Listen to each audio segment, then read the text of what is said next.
भारत माता की। भारत माता की।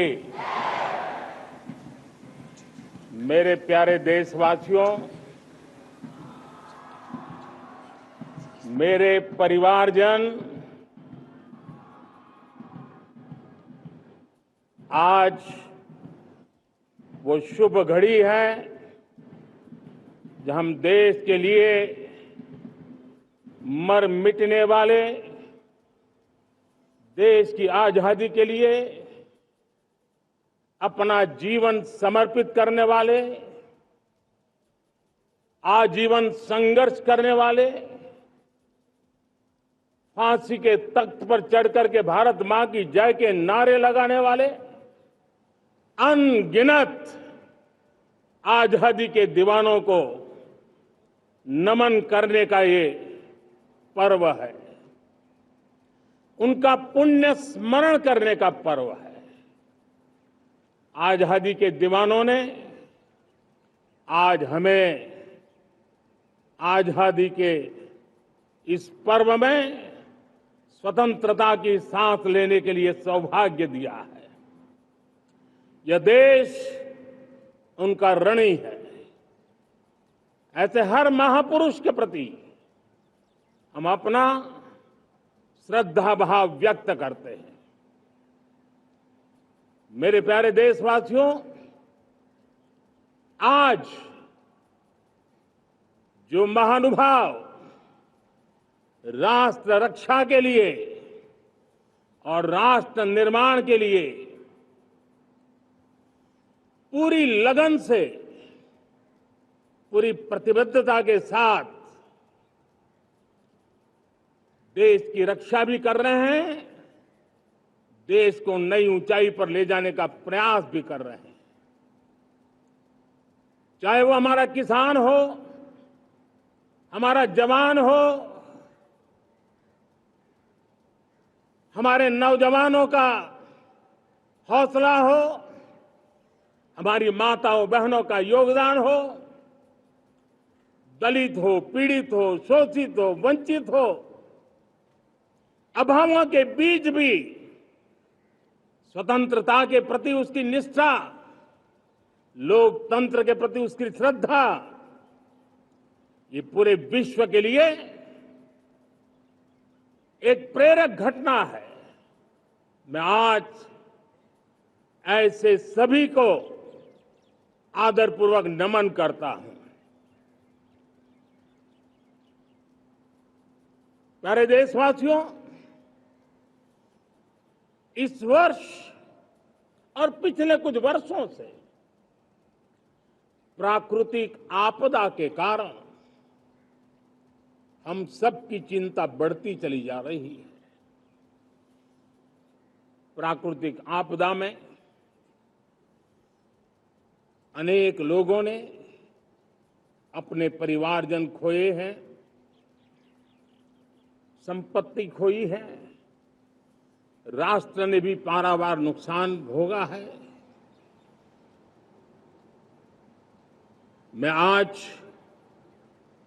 उन सब के प्रति अपनी संवेदना व्यक्त करता हूं और मैं उन्हें विश्वास दिलाता हूं कि यह देश इस संकट की घड़ी में उन सब के साथ खड़ा है। मेरे प्यारे देशवासियों, हम जरा आजादी के पहले के वो दिन याद करें। सैकड़ों साल की गुलामी, हर कालखंड संघर्ष का रहा। युवा हो, बुजुर्ग हो, किसान हो, महिला हो, आदिवासी हो, उन्होंने गुलामी के खिलाफ जंग लड़ते रहे, अविरत जंग लड़ते रहे। इतिहास गवाह है कि 1857 के स्वातंत्र संग्राम जिसको हम याद करते हैं, उसके पूर्व भी हमारे देश के कई आदिवासी क्षेत्र थे जहां आजादी का जंग लड़ा जाता था। साथियों, गुलामी का इतना लंबा कालखंड,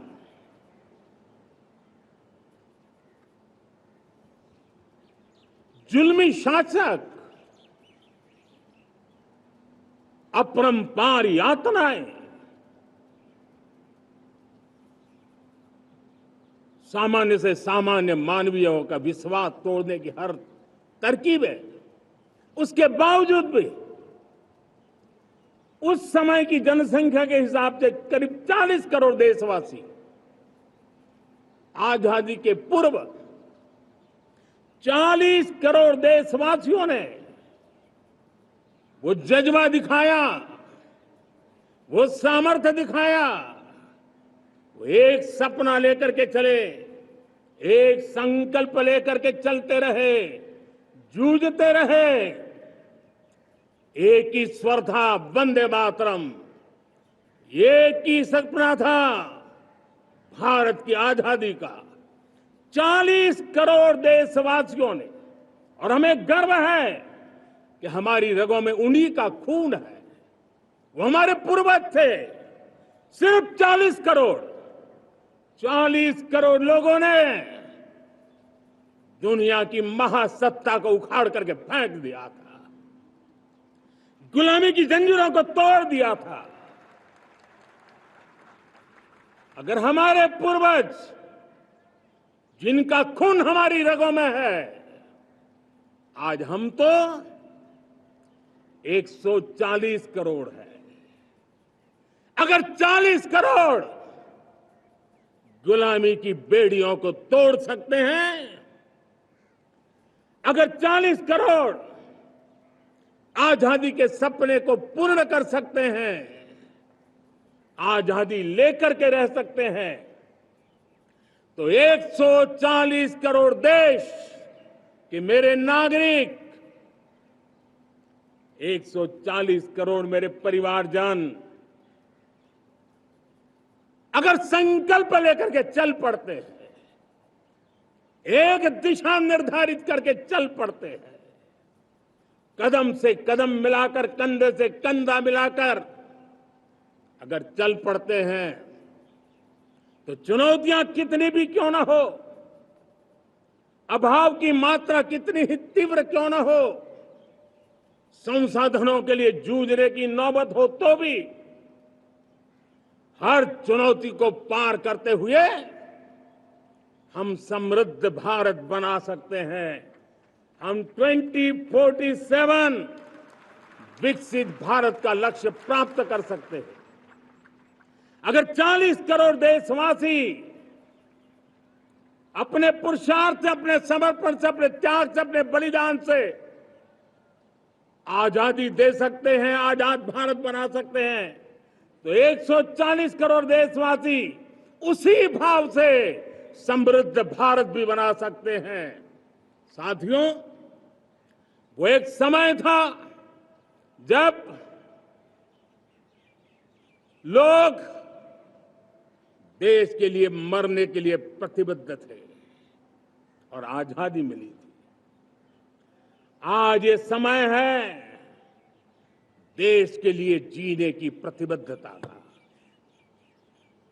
अगर देश के लिए मरने की प्रतिबद्धता आजादी दिला सकती है, तो देश के लिए जीने की प्रतिबद्धता समृद्ध भारत भी बना सकती है।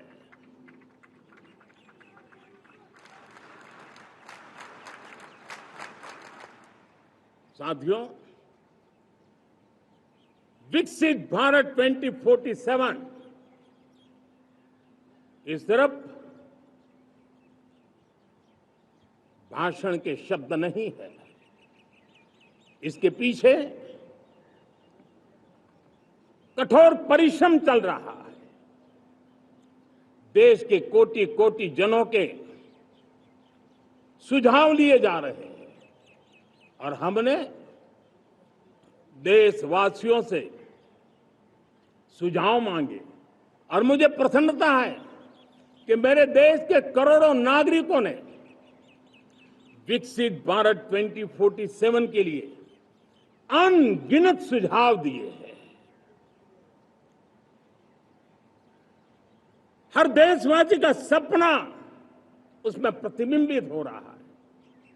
हर देशवासी का संकल्प उसमें झलकता है। युवा हो, बुजुर्ग हो, गांव के लोग हो, शहर के लोग हो, किसान हो, कामदार हो, दलित हो, आदिवासी हो, पहाड़ों में रहने वाले लोग हो, जंगल में रहने वाले लोग हो, शहरों में रहने वाले लोग हैं, हर किसी ने 2047 में जब देश आजादी का 100 साल मनाएगा तब तक विकसित भारत के लिए अनमोल सुझाव दिए हैं। और मैं जब इन सुझावों को देखता था मेरा मन प्रसन्न हो रहा था। उन्होंने क्या लिखा? कुछ लोगों ने कहा कि दुनिया का स्किल कैपिटल बनाने का सुझाव हमारे सामने रखा। 2047 विकसित भारत के लिए कुछ लोगों ने भारत को मैन्युफैक्चरिंग का ग्लोबल हब बनाने का सुझाव दिया। कुछ लोगों ने भारत की हमारी यूनिवर्सिटीज ग्लोबल बने इसके लिए सुझाव दिया। कुछ लोगों ने यह भी कहा कि क्या आजादी के इतने सालों के बाद हमारा मीडिया ग्लोबल नहीं होना चाहिए।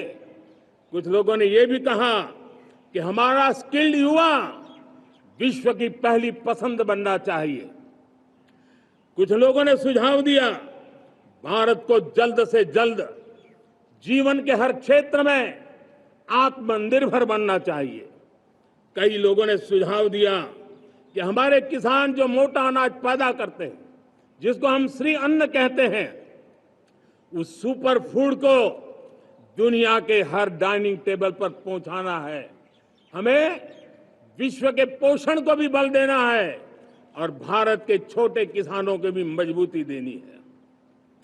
कई लोगों ने सुझाव दिया कि देश में स्थानीय स्वराज की संस्थाओं से लेकर के अनेक इकाइयां हैं, उन सब में गवर्नेंस के रिफॉर्म की बहुत जरूरत है। कई लोगों ने लिखा कि न्याय के अंदर जो विलंब हो रहा है उसके प्रति चिंता जाहिर की और ये भी कहा कि हमारे देश में न्याय व्यवस्था में रिफॉर्म की बहुत बड़ी जरूरत है।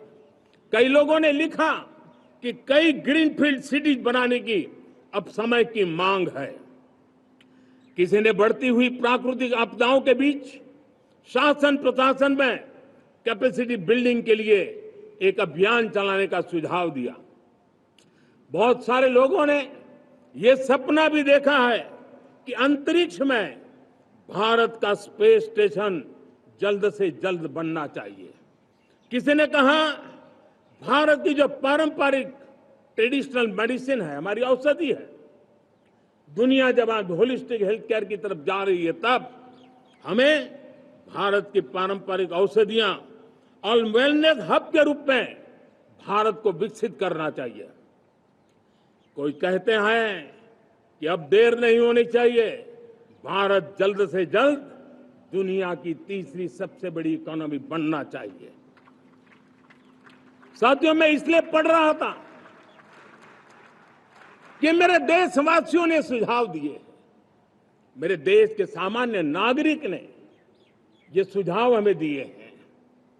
मैं समझता हूं जब देशवासियों की इतनी विशाल सोच हो, देशवासियों के इतने बड़े सपने हो, देशवासियों की इन बातों में जब संकल्प झलकते हो तब हमारे भीतर एक नया संकल्प दृढ़ बन जाता है, हमारे मन में आत्मविश्वास नई ऊंचाई पर पहुंच जाता है। और साथियों, देशवासियों का ये भरोसा सिर्फ कोई इंटेलेक्चुअल डिबेट नहीं है, ये भरोसा अनुभव से निकला हुआ है। ये विश्वास लंबे कालखंड के परिश्रम की पैदावार है और इसलिए देश का सामान्य मानव याद करता है। जब लाल किले से कहा जाता है कि हिंदुस्तान के 18,000 गांवों में समय सीमा में बिजली पहुंचाएंगे और वो काम हो जाता है, तब भरोसा मजबूत हो जाता है। जब ये तय होता है कि आजादी के इतने सालों के बाद भी 2.5 करोड़ परिवार ऐसे हैं जहां बिजली नहीं है, वो अंधेरे में जिंदगी गुजारते हैं, 2.5 करोड़ घरों में बिजली पहुंच जाती है, तब सामान्य मानवीय का भरोसा बढ़ जाता है। जब लालकिले से स्वच्छ भारत की बात कही जाए, तब इस देश के अग्रिम हरोर पंक्ति में बैठे हुए लोग हो, गांव के लोग हो, गरीब बस्ती में रहने वाले लोग हो, छोटे छोटे बच्चे हो, हर परिवार के अंदर स्वच्छता का वातावरण बन जाए, स्वच्छता की चर्चा हो, स्वच्छता के संदर्भ में एक दूसरे को रोक टोकने का निरंतर प्रयास चलता रहे। मैं समझता हूं कि ये भारत के अंदर आई हुई नई चेतना का प्रतिबिंब है। जब देश के सामने लाल किले से कहा जाए कि आज हमारे परिवारों में 3 करोड़ परिवार ऐसे हैं जिनके घर में नल से जल मिलता है, आवश्यक है हमारे इन परिवारों को पीने का शुद्ध पानी पहुंचे। जल जीवन मिशन के तहत इतने कम समय में नए 12 करोड़ परिवारों को जल जीवन मिशन के तहत नल से जल पहुंच रहा है। आज 15 करोड़ परिवार इसके लाभार्थी बन चुके हैं। हमारे कौन लोग वंचित थे इन व्यवस्थाओं से? कौन पीछे रह गए थे? समाज के अग्रिम पंक्ति के लोग इसके लिए अभाव में नहीं जीते थे। मेरे दलित, मेरे पीड़ित, मेरे शोषित, मेरे आदिवासी भाई बहन, मेरे गरीब भाई बहन, मेरे झुग्गी झोपड़ी में जिंदगी गुजारने वाले लोग, वही तो इन चीजों के अभाव में जी रहे थे।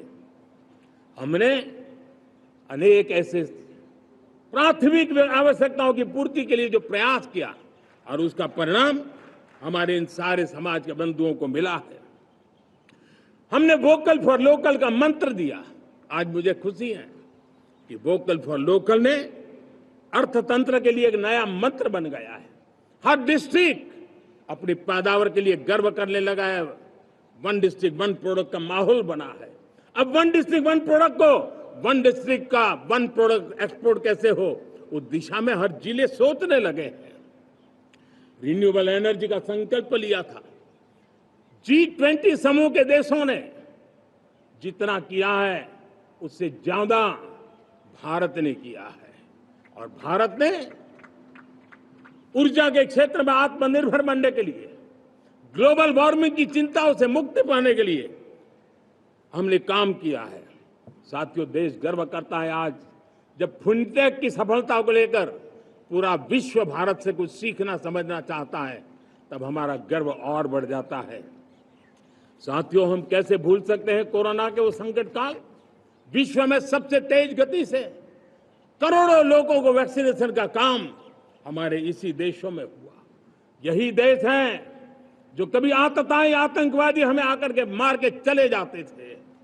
जब देश की सेना सर्जिकल स्ट्राइक करती है, जब देश की सेना एयर स्ट्राइक करती है, तो देश के नौजवानों का सीना ऊंचा हो जाता है, तन जाता है, गर्व से भर जाता है।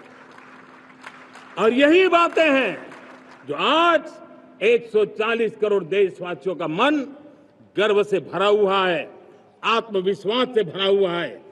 साथियों, इन सारी बातों के लिए एक सुविचारित प्रयास हुआ है। रिफॉर्म की परंपरा को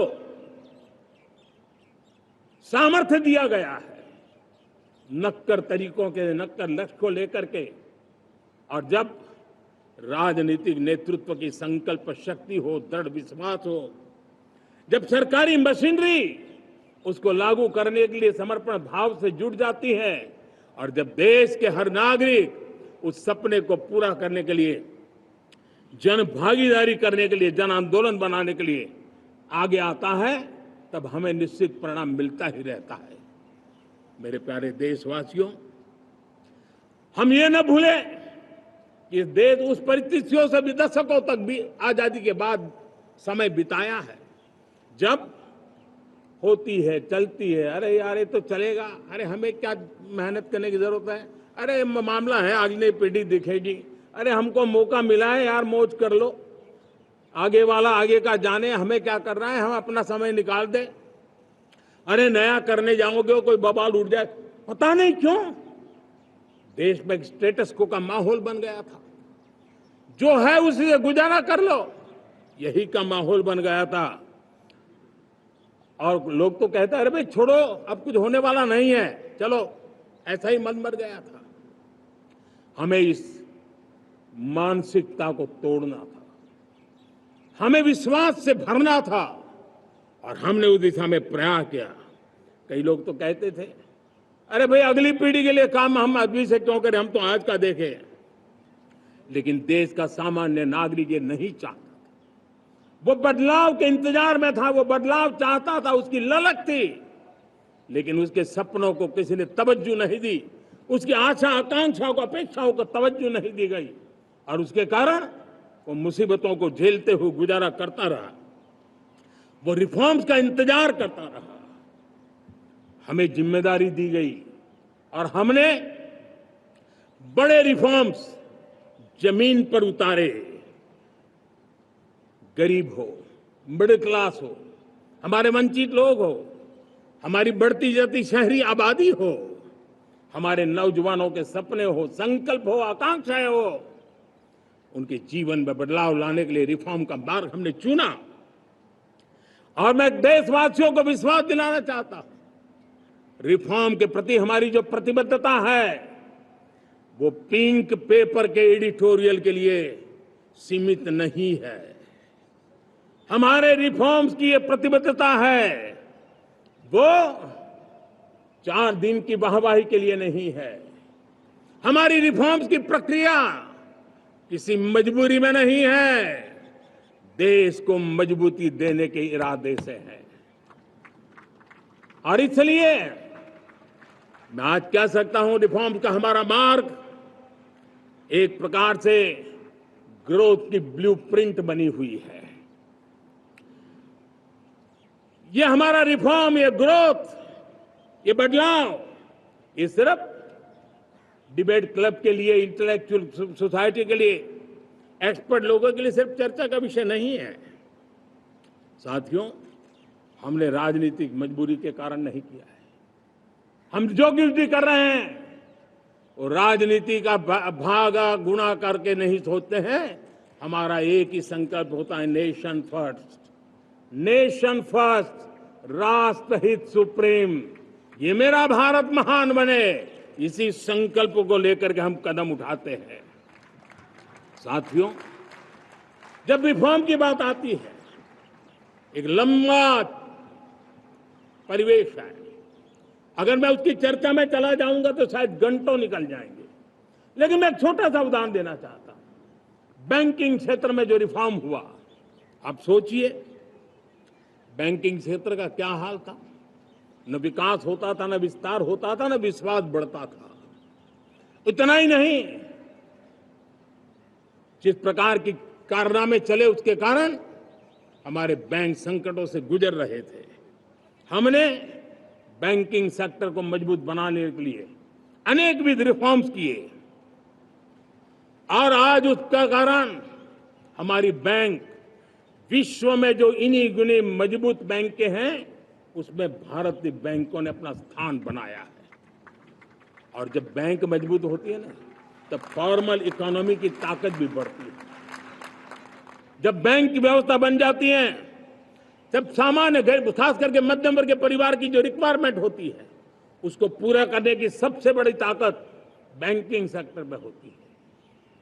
अगर उसको होम लोन चाहिए, उसको व्हीकल का लोन चाहिए, मेरे किसान को ट्रैक्टर के लिए लोन चाहिए, मेरे नौजवानों को स्टार्टअप के लिए लोन चाहिए, मेरे नौजवानों को कभी पढ़ने के लिए, एजुकेशन के लिए लोन चाहिए, किसी को विदेश जाने के लिए लोन चाहिए, ये सारी बातें उसे संभव होती है। मुझे तो खुशी है कि मेरे पशुपालक भी, मेरे मछली पालन करने वाले भाई बहन भी आज बैंकों से लाभ ले रहे हैं। मुझे खुशी है मेरे रेहड़ी पटरी वाले लाखों भाई बहन आज बैंक से साथ जुड़ करके अपनी नई ऊंचाइयों को प्राप्त कर रहे हैं और विकास की दिशा में वो भागीदार बन रहे हैं। हमारे एमएसएमईज, हमारे लघु उद्योग के लिए तो बैंक एक सबसे बड़ी सहायक होती है। उसको रोजमर्रा पैसों की जरूरत होती है अपने नित्य मर्जी पर प्रगति के लिए, और उस काम को हमारी मजबूत बैंकों के कारण संभव हुआ है। साथियों, दुर्भाग्य से हमारे देश में आजादी तो मिली, लेकिन लोगों को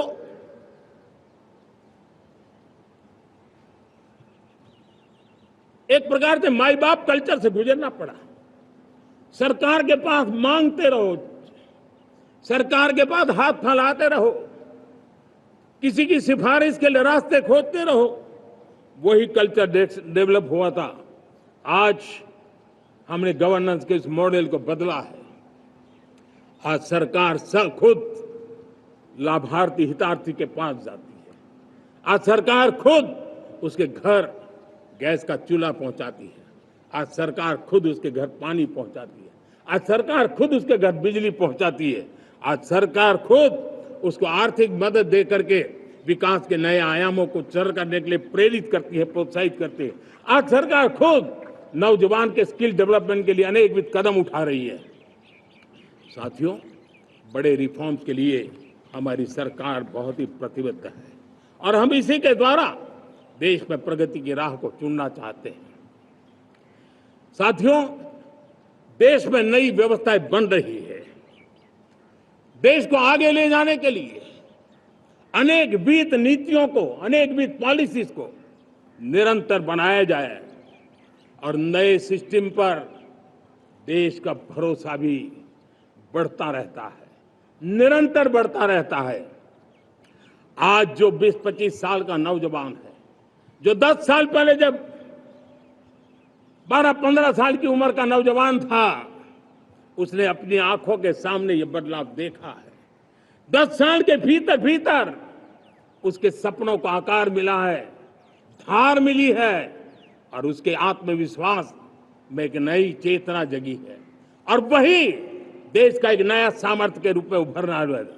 आज विश्व भर में भारत की साख बढ़ी है, भारत के प्रति देखने का नजरिया बदला है। आज विश्व में युवाओं के लिए संभावनाओं के द्वार खुले हैं। रोजगार के अनगिनत नए अवसर जो शायद आजादी के इतने सालों के बाद भी नहीं आए थे, वो आज उनके दरवाजे पर दस्तक दे रहे हैं। संभावनाएं बढ़ती गई हैं, नए मौके बन रहे हैं। मेरे देश के युवाओं को अब धीरे धीरे चलने का इरादा नहीं है।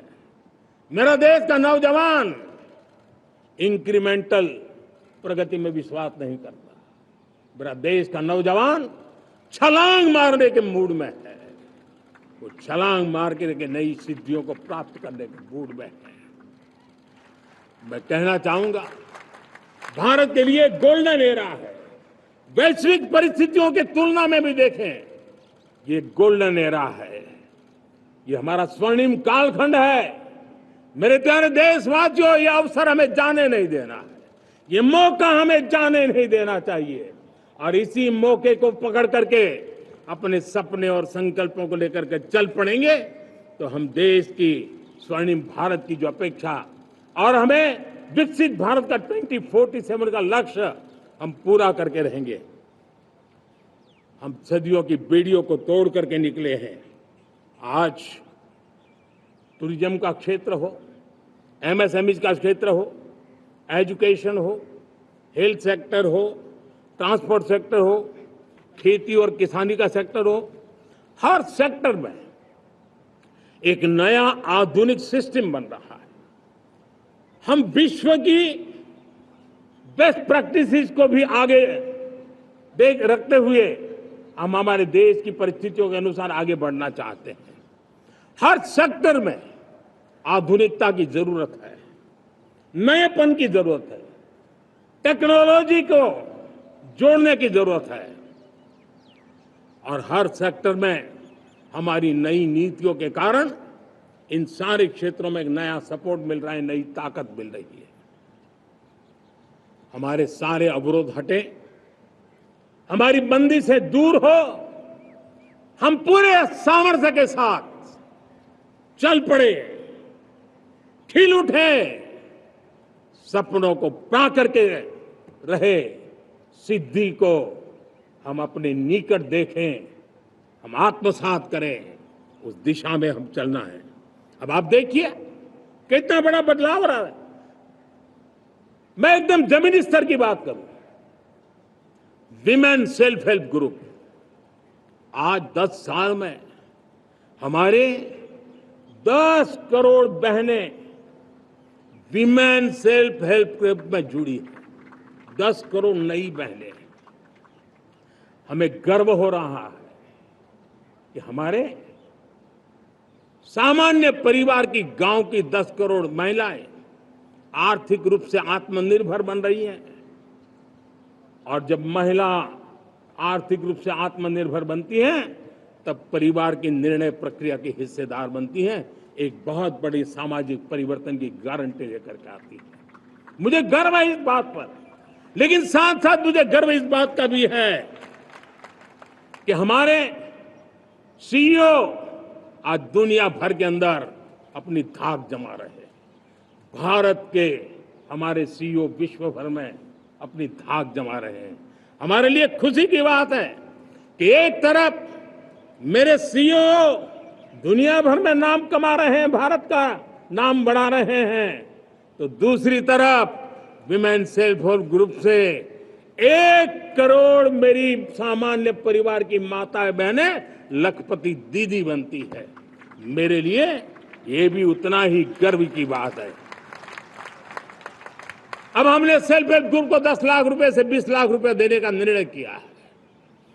अब तक 9 लाख करोड़ रुपए बैंकों के माध्यम से हमारे इन विमेन सेल्फ हेल्प ग्रुप को मिले हैं, और जिसके मदद से वो अपने अनेकविध कामों को बढ़ावा रहे हैं।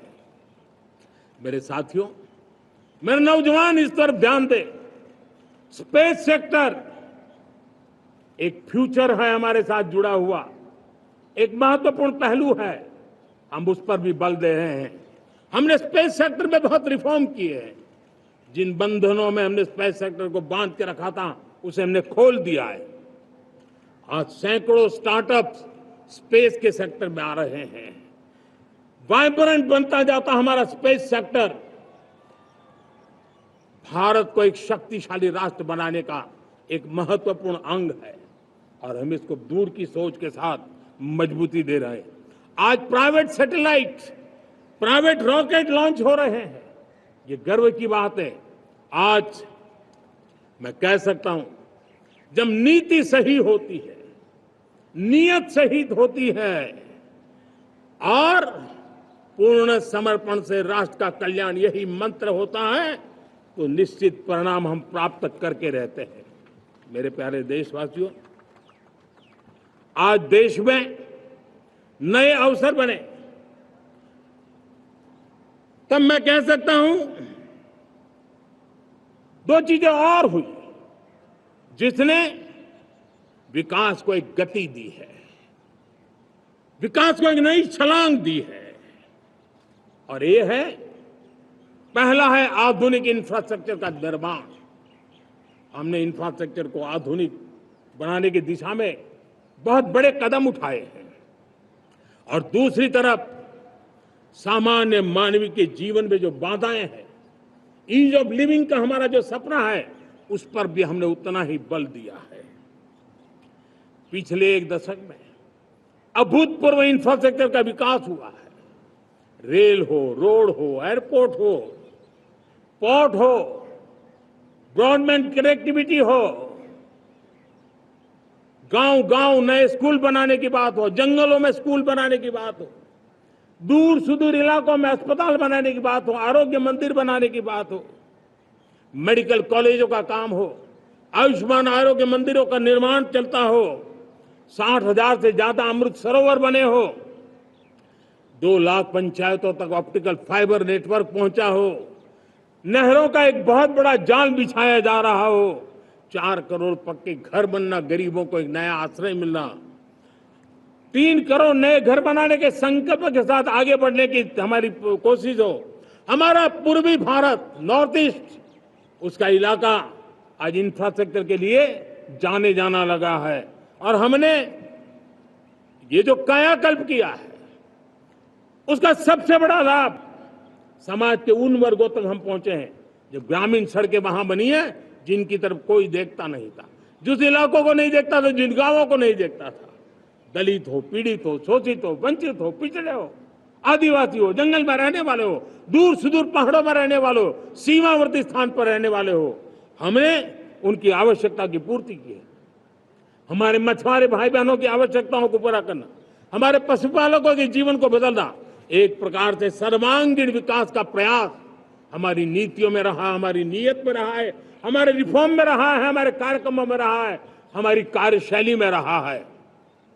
और उस सबसे बड़ा लाभ मेरे युवाओं को होता है।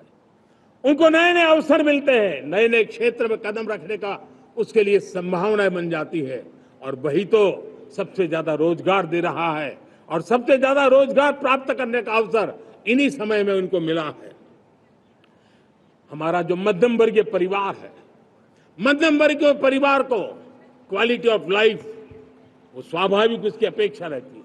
वो देश के लिए बहुत देता है, तो देश का भी दायित्व है कि उसकी जो क्वालिटी ऑफ लाइफ पे जो उसकी अपेक्षाएं हैं, सरकार की कठिनाइयों से मुक्ति की उसकी जो अपेक्षाएं हैं, उसको पूर्ण करने के लिए हम निरंतर प्रयास करते हैं। और मैंने तो सपना देखा है कि 2047 जब विकसित भारत का सपना होगा, तो उसकी एक इकाई ये भी होगी कि सामान्य मानव के जीवन में सरकार की दखलें कम हो, जहां सरकार की जरूरत हो वहां अभाव न हो, और जहां सरकार की बेकारण प्रभाव भी न हो, इस प्रकार की व्यवस्था पर हम प्रतिबद्ध हैं। मेरे प्यारे देशवासियों, हम छोटी छोटी जरूरतों पर भी ध्यान देते हैं, हम छोटी छोटी आवश्यकताओं पर ध्यान देते हैं, और उसको लेकर हम चलते हैं। चाहे हमारे गरीब का घर का चूल्हा जलता रहे, गरीब की मां को कभी आंसू पी करके सोना न पड़े, और इसके लिए मुफ्त इलाज की योजना हमारी चल रही है। बिजली, पानी, गैस अब सैचुरेशन के मूड पर है, और जब हम सैचुरेशन की बात करते हैं वो 100% होता है। जब सैचुरेशन होता है तो उसको जातिवाद का रंग नहीं लगता है। जब सैचुरेशन होता है तो उसमें पांथिकता का रंग नहीं लगता है। जब सैचुरेशन का मंत्र होता है तब सच्चे अर्थ में सबका साथ सबका विकास का मंत्र साकार होता है। लोगों के जीवन में सरकार की दखल कम हो, उस दिशा में हमने हजारों कंप्लायंसेस के लिए सरकार सामान्य मानवी पर बोझ डालती थी, उन सारे कंप्लायंसेस को दूर किया। हमने देशवासियों के लिए 1,500 से ज्यादा कानूनों को खत्म कर दिया, ताकि कानूनों की जंजाल के अंदर देशवासियों को फंसना न पड़े। हमने छोटी छोटी गलतियों के कारण ऐसे कानून बने थे, उनको जेल में अंदर धकेल दिया जाए। हमने उन छोटे छोटे कारणों से जेल जाने के जो परंपराएं थी, उन सारे कानूनों को नष्ट कर दिया, और उसको कानूनों को जेल भेजने के प्रावधान को व्यवस्था से बाहर कर दिया है। आज हमने जो आजादी की विरासत के गर्व की बात हम जो करते हैं, सदियों से हमारे पास जो क्रिमिनल लॉ थे, आज हमने उसको नए क्रिमिनल लॉ, जिसको हमने न्याय संहिता के रूप में, और जिसके मूल में दंड नहीं पर नागरिक को न्याय, इस भाव को हमने प्रबल बनाया है। ईज ऑफ लिविंग बनाने के लिए देशव्यापी मिशन में काम करें। हर लेवल पर मैं सरकार के प्रतिनिधियों का आह्वान करता हूं। मैं जनप्रतिनिधि, वो किसी भी दल के क्यों न हो, किसी भी राज्य के क्यों न हो, सबसे आग्रह करता हूं कि हमने एक मिशन मोड में ईज ऑफ लिविंग के लिए कदम उठाने चाहिए। मैं हमारे युवाओं को, प्रोफेशनल्स को, सबको मैं कहना चाहता हूं, आप अपने स्थान पर जहां पर आपको छोटी छोटी दिक्कतें होती है, आप उसके सॉल्यूशन को लेकर के सरकार को चिट्ठी लिखते रहिए। सरकार को बताइए कि बिना कारण की कठिनाई आए उसको दूर करने से कोई नुकसान नहीं है। मैं पक्का मानता हूं आज सरकारें संवेदनशील है। हर सरकार, स्थानीय स्वराज्य की संस्था होगी या राज्य सरकार होगी या केंद्र सरकार होगी, उसको तवज्जो देगी। गवर्नेंस में रिफॉर्म्स, ये हमें विकसित भारत 2047 के सपने के लिए हमने उसको जोर लगा करके आगे बढ़ाना होगा, ताकि सामान्य मानवी के जीवन में अवकाश ही अवकाश पैदा हो, रुकावटें खत्म ही खत्म होती चली जाए। नागरिकों का डिग्निटी ऑफ सिटीजन, नागरिकों के जीवन में सम्मान मिले। डिलीवरी के संबंध में कभी किसी को ये कहने की मोहब्बत ना आया कि ये तो मेरा हक था, मुझे मिला नहीं, उसको खोजना न पड़े। सरकार के गवर्नेंस में डिलीवरी सिस्टम को और मजबूती चाहिए। आप देखिए, देश में जब हम रिफॉर्म की बात करते हैं, आज देश में करीब करीब 3 लाख संस्थाएं काम कर रही है, चाहे पंचायत हो, नगर पंचायत हो, नगर पालिका हो, महानगर पालिका हो, यूटी हो, स्टेट हो, डिस्ट्रिक्ट हो, केंद्र, छोटी मोटी 3 लाख करीब करीब इकाइयां हैं। अगर ये हमारे 3 लाख इकाइयों को मैं आज आह्वान करता हूं कि अगर आप साल में अपने स्तर पर जिन चीजों की जरूरत है सामान्य मानव के लिए 2 रिफॉर्म करें, ज्यादा नहीं कह रहा हूं मेरे साथियों, एक पंचायत हो, एक राज्य सरकार हो, कोई विभाग हो, सिर्फ 1 साल में 2 रिफॉर्म और उसको जमीन पर उतारें। आप देखिए, हम देखते ही देखते 1 साल में करीब करीब 25-30 लाख रिफॉर्म कर सकते हैं। जब 25-30 लाख रिफॉर्म हो जाए तब सामान्य मानवी का विश्वास कितना बढ़ जाएगा, उसकी शक्ति राष्ट्र को नई ऊंचाई पर ले जाने में कितनी काम आएगी। और इसलिए हम अपने स्तर पर होती है चलती से मुक्ति पाकर के बदलावों के लिए आगे आए, हिम्मत के साथ आगे आए। और सामान्य मानवी की जरूरत, छोटी छोटी जरूरत होती है, पंचायत लेवल पर भी वो मुसीबतें झेल रहा है, उन मुसीबतों से हम मुक्ति दिलाएं तो मुझे पक्का विश्वास है कि हम सपनों को पार कर सकते हैं। मेरे प्यारे देशवासियों, आज देश आकांक्षाओं से भरा हुआ है। हमारे देश का नौजवान नई सिद्धियों को चूमना चाहता है, नए नए शिखरों पर वो कदम रखना चाहता है, और इसलिए हमारी कोशिश है हर सेक्टर में कार्य को हम गति दें, तेज गति दें, और उसके द्वारा पहले हम हर सेक्टर में नए अवसर पैदा करें। दूसरा, ये बदलती हुई व्यवस्थाओं के लिए जो सपोर्टिव इंफ्रास्ट्रक्चर चाहिए, उन इंफ्रास्ट्रक्चर पर हम बदलाव के मजबूती देने की दिशा में काम करें। और तीसरी बात है, नागरिकों को प्राथमिकता दें, उसको बल दें। सोसाइटी का निर्माण किया है और उसके परिणाम स्वरूप आज समाज खुद एक विश्वास से भरा हुआ है। हमारे देशवासियों की आकांक्षा है, उनके एस्पिरेशंस, हमारे नौजवानों की ऊर्जा हमारे देश के सामर्थ्य के साथ जोड़ करके हम आगे बढ़ने की एक ललक लेकर के चल रहे हैं। मुझे विश्वास है रोजगार और स्वरोजगार नए रिकॉर्ड के अवसर पर हम काम किया है। प्रति व्यक्ति आज आय दोगुनी करने में हम सफल हुए हैं। ग्लोबल ग्रोथ में भारत का योगदान बढ़ा है। भारत का एक्सपोर्ट लगातार बढ़ रहा है। विदेशी मुद्रा भंडार लगातार बढ़ा हुआ है, पहले से 2 गुना पहुंचा है। ग्लोबल संस्थानों का भारत के प्रति भरोसा बढ़ा है। मुझे विश्वास है भारत की दिशा सही है, भारत की गति तेज है और भारत के सपनों में सामर्थ्य है, लेकिन इन सबके साथ संवेदनशीलता का हमारा मार्ग हमारे लिए ऊर्जा में एक नई चेतना भरता है। मम भाव हमारे कार्य की शैली है। समभाव भी चाहिए, मम भाव भी चाहिए, उसको लेकर के हम चल रहे हैं। साथियों, मैं जब कोरोना काल को याद करता हूं, कोरोना की वैश्विक महामारी के बीच सबसे तेजी से इकोनॉमी को बेहतर बनाने वाला कोई देश है तो वो देश भारत है। तब लगता है कि हमारी दिशा सही है। जब जात पात मत पंथ ऊपर उठकर हर घर तिरंगा फहराया जाता है, तब लगता है देश की दिशा सही है। आज पूरा देश तिरंगा है, हर घर तिरंगा है। न कोई जात है, न कोई पात है, न कोई ऊंच है, न कोई नीच है, सभी भारतीय है।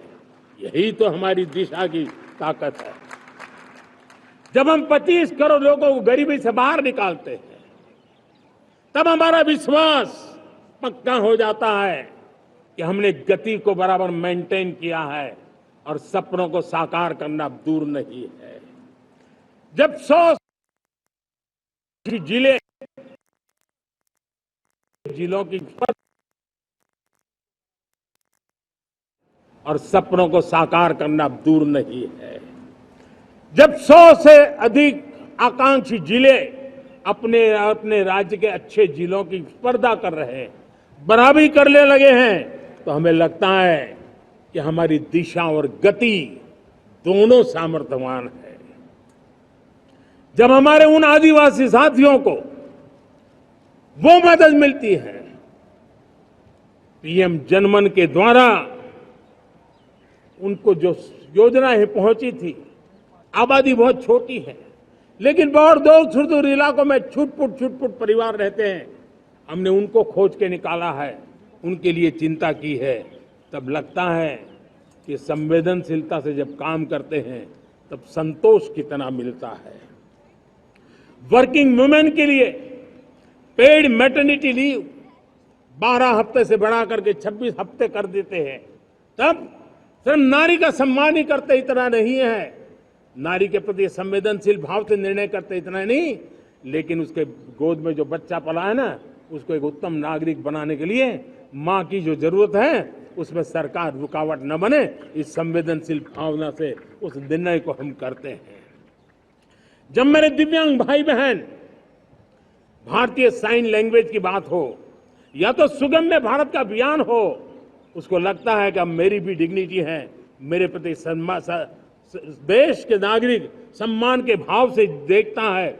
और पैरालंपिक में तो हमारे खिलाड़ी नई नई ताकत दिखाने लगे हैं, तब लगता है कि ये जो मेरा मम भाव है, हम सबका मम भाव है, उसकी ताकत नजर आती है। हमारे ट्रांसजेंडर समाज के प्रति हम जिस संवेदना के साथ निर्णय बना रहे हैं, हम नए नए कानून बना रहे हैं, उनको सम्मान का जीवन देने के लिए हम प्रयास कर रहे हैं, तब बदलाव की हमारी दिशा सही दिखता है। सेवा भाव से किए गए इन कामों का, जो त्रिविध मार्गों से हम चले हुए, इन कामों का एक सीधा सीधा लाभ आज उसके परिणाम के रूप में हमें नजर आ रहा है। 60 साल बाद लगातार तीसरी बार आपने हमें देश सेवा का मौका दिया है। मेरे 140 करोड़ देशवासी, आपने जो आशीर्वाद दिए हैं, उस आशीर्वाद में मेरे लिए एक ही संदेश है, जन जन की सेवा, हर परिवार की सेवा, हर क्षेत्र की सेवा, और सेवा भाव से समाज की शक्ति को साथ लेकर के विकास की नई ऊंचाइयों पर पहुंचना।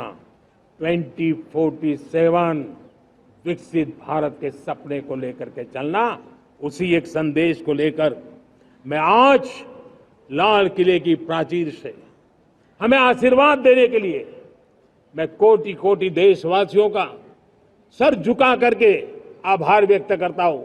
मैं उनके प्रति नतमस्तक होता हूं और मैं उनको विश्वास दिलाता हूं कि हमें नई ऊंचाइयों को नए जोश के साथ आगे बढ़ना है।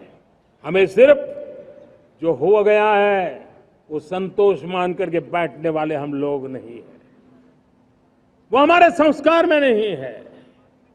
हम कुछ और करने के लिए, कुछ और आगे बढ़ने के लिए और कुछ और नई ऊंचाइयों को पार करने के लिए हम आगे बढ़ना चाहते हैं। विकास को, समृद्धि को, सपनों को साकार करने को, संकल्प को लिए जीवन खपाने को हम अपना स्वभाव बनाना चाहते हैं, देशवासियों का स्वभाव बनाना चाहते हैं। मेरे प्यारे देशवासियों, आज नई शिक्षा नीति बहुतेक मात्रा में कई राज्यों ने उसको अच्छा इनिशिएटिव लिए हैं और उसके कारण आज एक 21वीं सदी के अनुरूप हमारी शिक्षा व्यवस्था को जो हम बल देना चाहते हैं, और विकसित भारत के सपने के लिए जिस प्रकार से मानव समूह तैयार करना चाहते हैं, नई शिक्षा नीति बहुत बड़ी भूमिका अदा। मैं नहीं चाहता हूं कि मेरे देश के नौजवानों को अब विदेशों में पढ़ने के लिए मजबूर होना पड़े। मध्यम वर्गीय परिवार के लाखों करोड़ों रुपया बच्चों को विदेश पढ़ने के लिए भेजने में खर्च हो जाए। हम यहां ऐसी शिक्षा व्यवस्था का विकसित करना चाहते हैं कि मेरे देश के नौजवानों को विदेश जाना न पड़े, मेरे मध्यम वर्गीय परिवारों को लाखों करोड़ रुपया खर्च करना न पड़े। इतना ही नहीं, ऐसे संस्थान निर्माण हो ताकि विदेशों से लोग भारत के अंदर उनका मुंह मोड़े। अभी अभी हमने बिहार का हमारा गौरवप्रद इतिहास रहा है, नालंदा यूनिवर्सिटी का पुनर्निर्माण किया है। फिर से एक बार नालंदा यूनिवर्सिटी काम करना शुरू कर दिया है। लेकिन हमें शिक्षा के क्षेत्र में फिर से एक बार सदियों पुराने उस नालंदा स्पिरिट को जगाना होगा, उस नालंदा स्पिरिट को जीना होगा, उस नालंदा स्पिरिट को लेकर के बड़े विश्वास के साथ विश्व की ज्ञान की परंपराओं को नई चेतना देने का काम हमें करना होगा। मुझे पक्का विश्वास है कि नई शिक्षा नीति ने मातृभाषा पर बल दिया है। मैं राज्य सरकारों से कहूंगा, मैं देश की सभी संस्थानों से कहूंगा कि भाषा के कारण हमारे देश की टैलेंट को रुकावट नहीं आनी चाहिए, भाषा अवरुद्ध नहीं होनी चाहिए। मातृभाषा का सामर्थ्य हमारे देश के छोटे छोटे गरीब से गरीब मां के बेटे को भी सपने पूरा करने का ताकत देता है।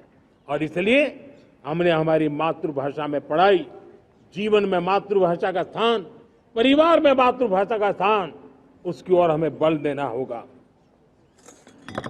मेरे प्यारे देशवासियों, जिस प्रकार से आज विश्व का बदलाव नजर आ रहा है और तब जाकर के स्किल का महत्व बहुत बढ़ गया है और हम स्किल को और नई एक ताकत देना चाहते हैं।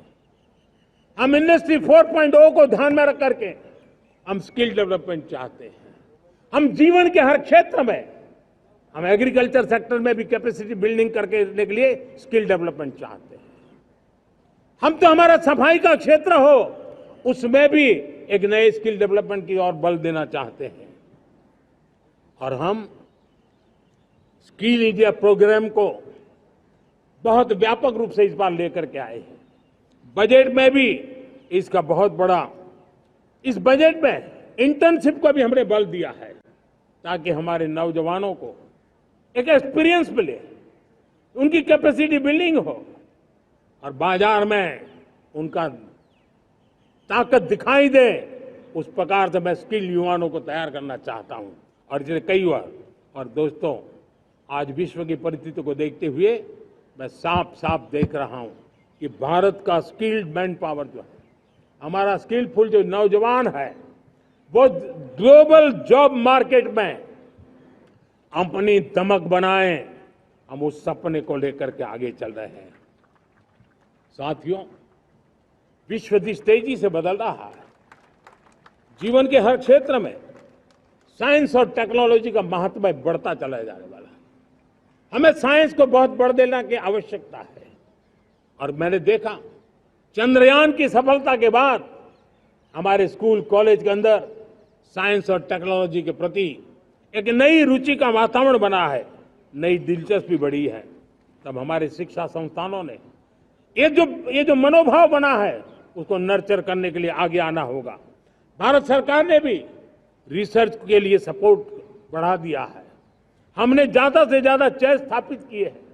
हमने नेशनल रिसर्च फाउंडेशन बना करके हमने उसको एक कानूनी परिवेश में ला करके स्थायी रूप से एक व्यवस्था विकसित की है ताकि रिसर्च को लेकर के निरंतर बल मिले और ये रिसर्च फाउंडेशन उस काम को करे। मेरे बड़े गर्व की बात है कि बजट में हमने 1 लाख करोड़ रुपया रिसर्च और इनोवेशन के लिए हमने देने का निर्णय किया है ताकि हमारे देश के नौजवान के पास जो आइडियाज है, उस आइडियाज को हम जमीन पर उतार पाएं। साथियों, आज भी हमारे देश में मेडिकल एजुकेशन के लिए हमारे बच्चे बाहर जा रहे हैं। वैसा कहा मैंने, वो ज्यादातर मध्यम वर्गीय परिवार के, उनके लाखों करोड़ों रुपए खर्च हो जाते हैं, और तब जाकर के हमने पिछले 10 साल में मेडिकल सीटों को करीब करीब 1 लाख कर दिया। आज मैं करीब करीब 25,000 युवा हर साल विदेश में मेडिकल एजुकेशन के लिए जाते हैं, और ऐसे ऐसे देश में जाना पड़ रहा है, कभी कभी तो मैं सुनता हूं तो हैरान हो जाता हूं। और इसलिए हमने तय किया है कि अगले 5 साल में मेडिकल लाइन में 75,000 नई सीटें बनाई जाएगी। मेरे प्यारे देशवासियों,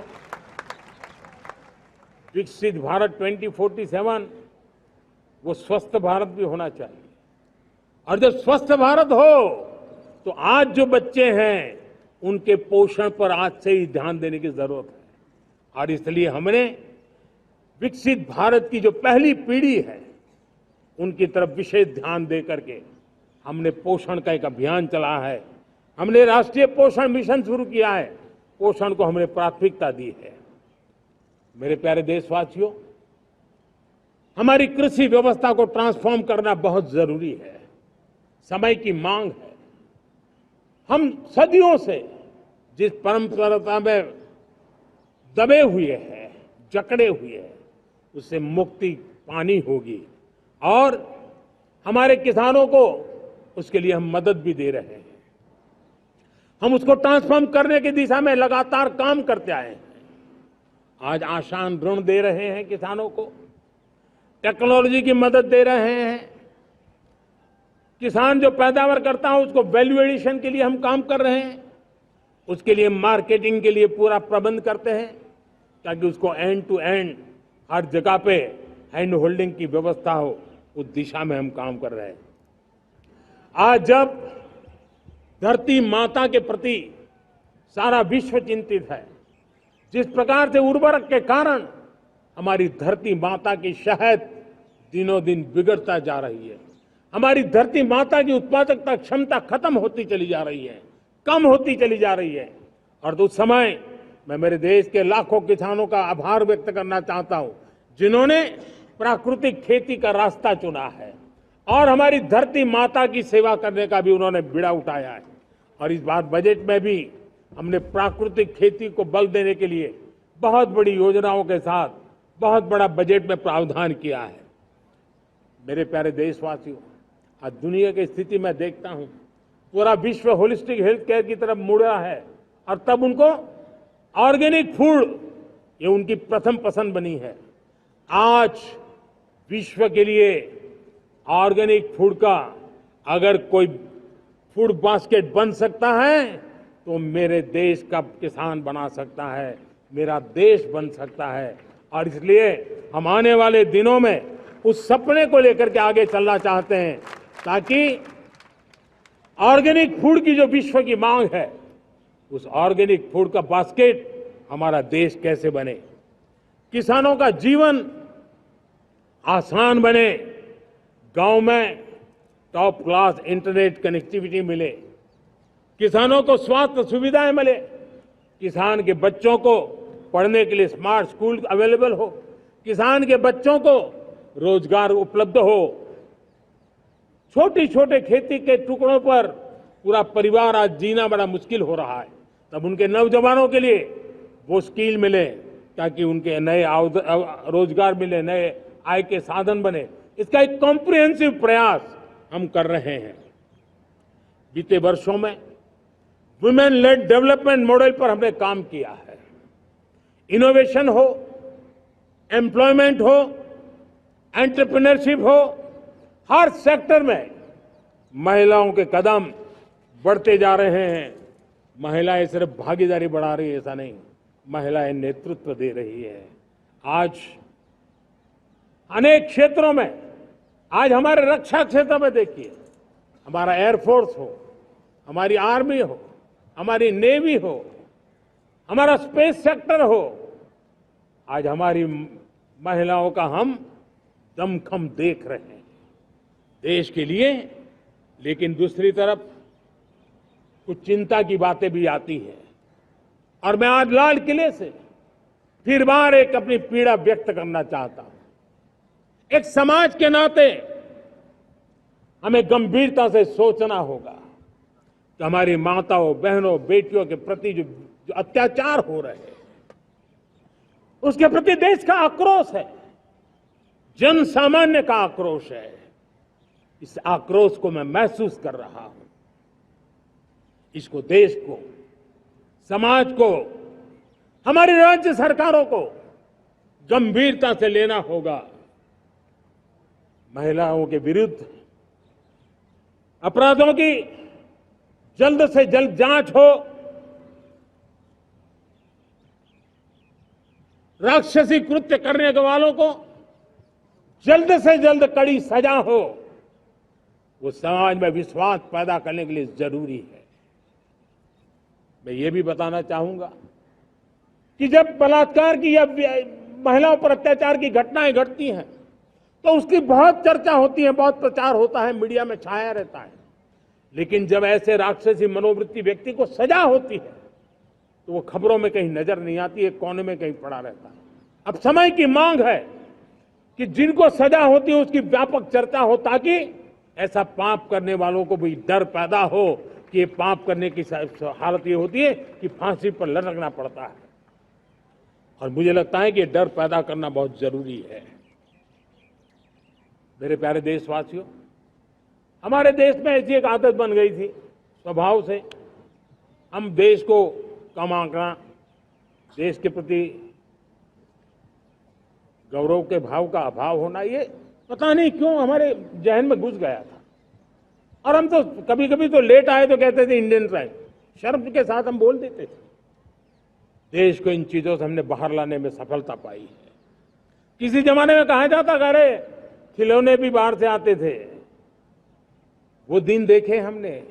आज मैं गर्व से कह सकता हूं कि मेरे देश के खिलौने दुनिया के बाजार में अपनी धमक लेकर के पहुंच रहे हैं। खिलौने हमारे एक्सपोर्ट होने शुरू हुए। तो एक जमाना था हम मोबाइल फोन इंपोर्ट करते थे, आज मोबाइल फोन का मैन्युफैक्चरिंग का इकोसिस्टम बना है, एक बहुत बड़ा हब बना है, और आज हम मोबाइल फोन दुनिया में एक्सपोर्ट करने लगे हैं। ये भारत की ताकत है। साथियों, भविष्य के साथ सेमीकंडक्टर जुड़ा हुआ है, आधुनिक टेक्नोलॉजी जुड़ी है, एआई जुड़ा हुआ है। हमने सेमीकंडक्टर मिशन पर काम शुरू किया है। हर उपकरण में मेड इन इंडिया चिप क्यों न हो, क्यों ये सपना मेरे देश का नौजवान देखे। टैलेंट यहाँ है, सारे इस प्रकार के रिसर्च काम हिंदुस्तान में होते हैं, तो प्रोडक्शन भी हिंदुस्तान में होगा, सेमीकंडक्टर का काम भी हिंदुस्तान में होगा, और हम एंड टू एंड सॉल्यूशन दुनिया को देने की ताकत रखते हैं। और हम उसको साथियों, एक जमाना हमने देखा है 2G के लिए हम कैसा संघर्ष करते थे। आज हर उपकरण में हम देख रहे हैं, हम तेजी से आगे बढ़े। और 5G जिस तेजी से पूरे देश में रोल आउट हुआ, हिंदुस्तान के करीब करीब सभी क्षेत्रों में 5G पहुंच गया। वो विश्व में तेज गति से 5G पहुंचाने में हम आगे रहे। और देश साथियों, मैंने कहा हम रुकने वाले नहीं हैं। 5G पे रुक जाना हमें मंजूर नहीं है। हम 6G पर अभी से मिशन मोड में काम कर रहे हैं, और विश्व में हम उसमें भी अपनी धमक जमाएंगे, ये मैं विश्वास से कहता हूं। मेरे प्यारे साथियों, डिफेंस सेक्टर हमारी आदत हो गई थी। डिफेंस बजट कितना ही क्यों न हो, लेकिन कभी कोई सोचता नहीं था कि डिफेंस बजट बढ़ा तो जाता कहां है। डिफेंस बजट विदेशों से खरीदी में चला जाता था। अब हम चाहते हैं हम आत्मनिर्भर बने, और मैं हमारी डिफेंस फोर्सेस का हृदय से धन्यवाद करता हूं। उन्होंने हजारों ऐसी चीजें लिस्ट कर दी है। उन्होंने तय किया है कि हम विदेश से नहीं लाएंगे। राष्ट्र के लिए जीना क्या कहते हैं, ये हमारे सेना के जवानों ने दिखाया है, और उसके कारण डिफेंस के सेक्टर में हम आत्मनिर्भर होते चले जा रहे हैं। आज डिफेंस मैन्युफैक्चरिंग में भारत की पहचान बनी है और मैं आज खुशी से कह सकता हूं कि जो देश कभी डिफेंस की हर छोटी मोटी चीज बाहर से लाता था, आज धीरे धीरे दुनिया के कई देशों में हम जो डिफेंस के इक्विपमेंट मैन्युफैक्चर कर रहे हैं वो हम एक्सपोर्ट करने लगे हैं। दुनिया में डिफेंस हब, मैन्युफैक्चरिंग हब के रूप में हम धीरे धीरे उभर रहे हैं। हम मैन्युफैक्चरिंग क्षेत्र को बढ़ावा देना चाहते हैं क्योंकि रोजगार के लिए सर्वाधिक आवश्यक है। आज पीएलआई स्कीम को बहुत बड़ी सफलता मिली है। एफडीआई रिफॉर्म्स, उसने भी हमें बहुत बड़ी ताकत दी है। एमएसएमईज को बहुत बड़ा बल मिला है, नई व्यवस्थाएं विकसित हुई है और उसके कारण हमारा मैन्युफैक्चरिंग सेक्टर, हम दुनिया का एक मैन्युफैक्चरिंग हब बने। जिस देश के पास इतनी नौजवान शक्ति हो, जिस देश के अंदर ये सामर्थ्य हो, हम मैन्युफैक्चरिंग की दुनिया में भी इंडस्ट्री 4.0 में हम बहुत बड़ी ताकत के साथ आगे जाना चाहते हैं और इसके लिए आवश्यक स्किल डेवलपमेंट, उस पर भी हमने बल दिया है। और स्किल डेवलपमेंट में भी हमने नए मॉडल तय किए हैं। हमने जन भागीदारी को जोड़ा है ताकि तुरंत रिक्वायरमेंट के अनुसार स्किल डेवलपमेंट हम कर सके। और मुझे विश्वास है, मैं लाल किले की प्राचीर से कह रहा हूं, वो दिन दूर नहीं होगा जो भारत इंडस्ट्रियल मैन्युफैक्चरिंग का हब होगा, दुनिया उसकी तरफ देखती होगी। आज विश्व की बहुत बड़ी कंपनियां भारत में निवेश करना चाहती हैं। ये चुनाव के बाद मैंने देखा, मेरे तीसरे कार्यकाल में जितने लोग मुझसे मिलने के लिए मांग कर रहे हैं वो ज्यादातर निवेशक लोग हैं, विश्व भर के निवेशक हैं। वो आना चाहते हैं, भारत में निवेश करना चाहते हैं। ये एक बहुत बड़ा गोल्डन अपॉर्चुनिटी है। मैं राज्य सरकारों से आग्रह करता हूं कि आप निवेशकों को आकर्षित करने के लिए स्पष्ट नीति निर्धारित कीजिए, गुड गवर्नेंस का आश्वासन दीजिए, लॉ एंड ऑर्डर सिचुएशन के लिए उनको भरोसा दीजिए। हर राज्य एक तंदुरुस्त स्पर्धा में आगे आए। राज्य राज्य के बीच निवेशकों को खींचने के लिए स्पर्धा होनी चाहिए निवेशकों को लिए, ताकि उनके राज्य में निवेशक आएंगे, उनके राज्य के नौजवानों को स्थानीय रूप से अवसर मिलेगा, रोजगार का अवसर मिलेगा। नीतियों में परिवर्तन लाना चाहिए तो ग्लोबल रिक्वायरमेंट के अनुसार नीतियों को राज्यों ने परिवर्तित करना चाहिए। लैंड की आवश्यकता है तो राज्यों ने लैंड बैंक बनानी चाहिए। गुड गवर्नेंस सिंगल पॉइंट पर काम करने के लिए राज्य जितने प्रोएक्टिव होंगे, जितने ज्यादा प्रयास करेंगे, जो निवेशक आ रहे हैं वो कभी भी वापस नहीं जाएंगे। सिर्फ भारत सरकार से काम ये होता नहीं है, राज्य सरकारों की बहुत बड़ी आवश्यकता होती है, क्योंकि जो भी प्रोजेक्ट लगने वाला है उस राज्य में लगने वाला है, उसको हर राज्य के साथ रोजमर्रा का काम पड़ता है। और इसलिए मैं राज्यों से आग्रह करूंगा कि जब विश्व पूरा भारत की तरफ आकर्षित हो रहा है, विश्व पूरा भारत में निवेश करने के लिए प्रतिबद्ध हो रहा है, तब ये हमारा दायित्व बनता है कि हमारी पुरानी आदतें छोड़ करके स्पष्ट नीति के साथ हम आगे आए। देखिए, आपको परिणाम अपने राज्य में दिखाई देगा और आपका राज्य भी चमक उठेगा, ये मैं आपको विश्वास देता हूं। साथियों, भारत अपनी बेस्ट क्वालिटी के लिए पहचानी जाए, ये बहुत जरूरी है। अब विश्व के लिए हमें डिजाइन ऑफ इंडिया का क्षेत्र, डिजाइन इन इंडिया, इस पर हमने बल देना है। हमें कोशिश करनी है अब इंडियन स्टैंडर्ड इंटरनेशनल स्टैंडर्ड बनने चाहिए। इंडियन स्टैंडर्ड इंटरनेशनल स्टैंडर्ड बनेंगे तब हमारी हर चीज को सहजता से मोहर लग जाएगी और ये हमारे प्रोडक्शन की क्वालिटी पर निर्भर करेगा, हमारी सेवा की क्वालिटी पर निर्भर करेगा, हमारे अप्रोच की क्वालिटी पर निर्भर करेगा। और इसलिए हमें क्वालिटी पर बल देकर के आगे बढ़ना है। हमारे पास टैलेंट है, डिजाइन के क्षेत्र में हम दुनिया को बहुत कुछ नया दे सकते हैं। डिजाइन इन इंडिया, इस आह्वान को लेकर के हमें अब आगे चलना है। Design in India and design for the world, इस सपने को लेकर के चलना है। मैं देख रहा हूं गेमिंग की दुनिया का बहुत बड़ा मार्केट खड़ा हुआ है, लेकिन आज भी गेमिंग की दुनिया पर प्रभाव खास करके उन खेलों को बनाने वाले लोग, प्रोडक्ट करने वाले लोग, विदेशी कमाई होती। भारत के पास बहुत बड़ी विरासत है। हम गेमिंग की दुनिया में बहुत नई टैलेंट को लेकर के आ सकते हैं। विश्व के हर बच्चे को हमारे देश के बनी हुई गेमिंग की ओर आकर्षित कर सकते हैं। मैं चाहता हूं कि भारत के बच्चे, भारत के नौजवान, भारत के आईटी प्रोफेशनल्स, भारत के एआई के प्रोफेशनल्स, वे गेमिंग की दुनिया को लीड करें। खेलने में नहीं, गेमिंग की दुनिया में हमारे प्रोडक्ट पूरे विश्व में पहुंचने चाहिए और पूरी दुनिया में हमारे एनिमेटर्स काम कर सकते हैं। एनिमेशन की दुनिया में हम अपनी दाग जमा सकते हैं। हम उस दिशा में काम करें। मेरे प्यारे देशवासियों, आज विश्व के अंदर ग्लोबल वार्मिंग, क्लाइमेट चेंज हर क्षेत्र में चिंता और चर्चा का विषय रहता है। भारत ने उस दिशा में काफी कदम उठाए हैं।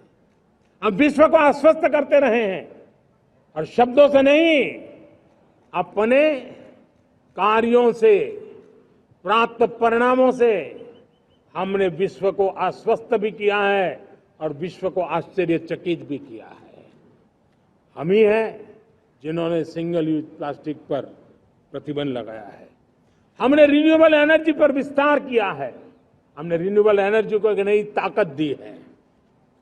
आने वाले कुछ वर्षों में हम नेट जीरो फ्यूचर की ओर आगे बढ़ रहे हैं। मुझे याद है पेरिस एकॉर्ड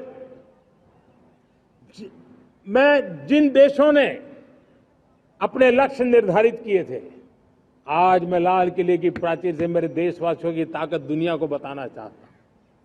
G20 देश के समूह जो नहीं कर पाए, वो मेरे देश के नागरिकों ने करके दिखाया है। मेरे देशवासियों ने करके दिखाया है। हिंदुस्तान ने करके दिखाया है। पेरिस एकॉर्ड के अंदर जो टारगेट हमने तय किए थे, उन टारगेट को समय से पहले पूरा करने वाला G20 देशों के समूह में अगर कोई है तो एकमात्र मेरा हिंदुस्तान है, एकमात्र मेरा भारत है। और इसलिए गर्व होता है साथियों। रिन्यूएबल एनर्जी के टारगेट हमने पूरे कर, हम 2030 तक रिन्यूएबल एनर्जी को 500 गीगावाट तक ले जाने के लिए मकसद से काम कर। आप कल्पना कर सकते हैं कि कितना बड़ा लक्ष्य है। दुनिया के लोग सिर्फ 500 गीगावाट शब्द सुनते हैं ना, तो मेरी तरफ ऐसे ऐसे देखते हैं। लेकिन आज मैं विश्वास से कह रहा हूं देशवासियों को कि इस लक्ष्य को भी हम पूरा करके रहेंगे और ये मानव जाति की भी सेवा करेगा, हमारे भविष्य की भी सेवा करेगा, हमारे बच्चों के उज्जवल भविष्य की गारंटी बनेगा। हमने 2030 तक हमारी रेलवे को नेट जीरो एमिशन का लक्ष्य लेकर के हम चल रहे हैं। साथियों, पीएम सूर्य घर मुफ्त बिजली योजना उसको एक नई ताकत देने वाली है और ये बदलाव का फल मेरे देश के सामान्य परिवार को मिला, विशेष करके मेरे मध्यम वर्ग को मिलेगा जब उसका बिजली का बिल मुक्त हो जाएगा। इलेक्ट्रिक व्हीकल उसकी मांग बढ़ती जा रही है।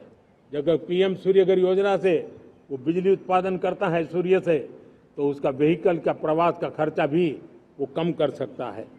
साथियों, हम ग्रीन हाइड्रोजन मिशन लेकर के एक ग्लोबल हब बनना चाहते हैं।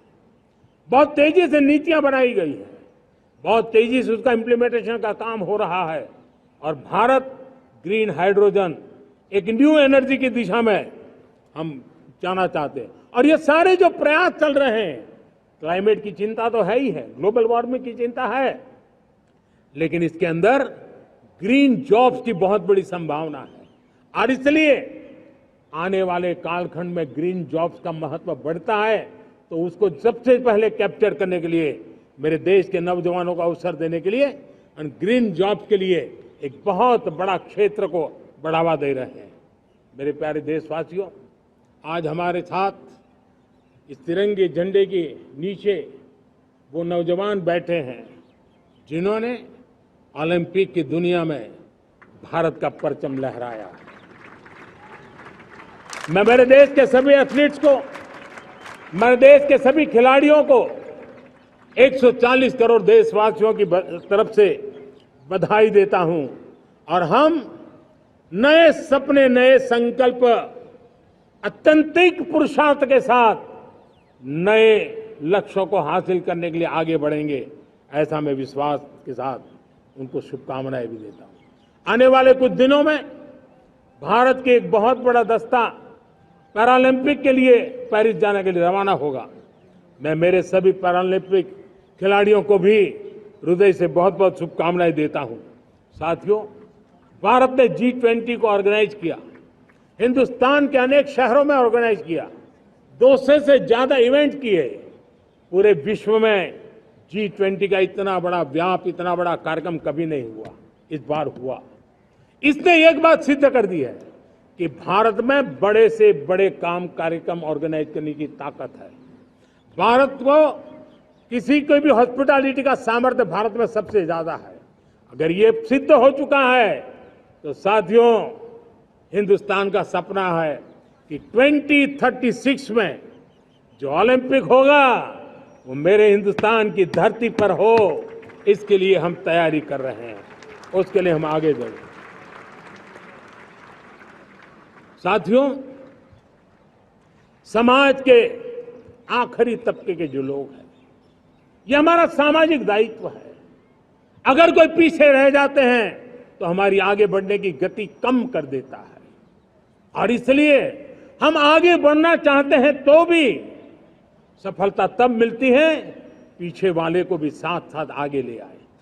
और इसलिए हम सबका दायित्व बनता है कि हमारे समाज में आज भी जो क्षेत्र पीछे रह गए हैं, जो समाज पीछे रह गए हैं, जो लोग पीछे रह गए हो, हमारे छोटे छोटे किसान हो, हमारे जंगलों में रहने वाले मेरे आदिवासी भाई बहन हो, हमारी माताएं बहनें हो, हमारे मजदूर हो, हमारे श्रमिक साथी हो, हमारे कामगार लोग हो, इन सबको हमें बराबरी में लाने के लिए, हमारे बराबर लाने के लिए भरपूर प्रयास करना है। लेकिन अब गति पकड़ गई है, अब लंबे दिन तक हमें वो करना नहीं पड़ेगा। बहुत जल्द वो हमारे पास पहुंच जाएंगे, हमारी बराबरी में आ जाएंगे, हमारी ताकत बहुत बढ़ जाएगी। और बड़ी संवेदना के साथ हमें इस काम को करना है। और इसके लिए एक बहुत बड़ा अवसर आ रहा है। मैं मानता हूं संवेदनशीलता की दृष्टि से इससे बड़ा अवसर क्या हो सकता है।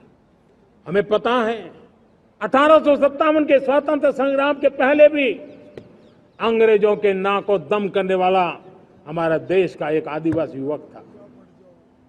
20-22 साल की उम्र में उसने अंग्रेजों के नाक को दम ला दिया था, जिसको आज भगवान बिरसा मुंडा के रूप में लोग पूजा करते हैं। भगवान बिरसा मुंडा की 150वीं जयंती आ रही है। ये हम सबके लिए प्रेरणा का कारण बने।